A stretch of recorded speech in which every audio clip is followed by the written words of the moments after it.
Hello, কই তুই?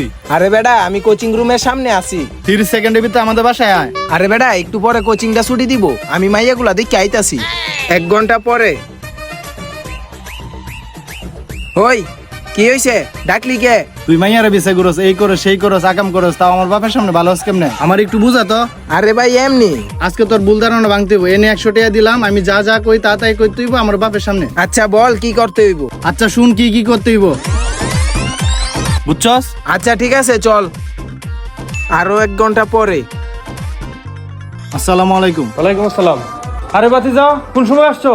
ভিতরে আসো, ভিতরে আসো। ওই মিয়া এটা কি আপনার বাপের বাড়ি? থাকেন তো ভাড়া আরো বড় বড় কথা কোন। 7,000-এর ভাড়া 6,000 দিয়ে থাকেন। এই বেদব, ওই মিয়া চিল্লান কে? আপনার পুলাই আমার কোয়া লাগি 100 টাকা দিছে। জায়গা। আসসালামু আলাইকুম। তোর মতো মারেন মারেন। Music.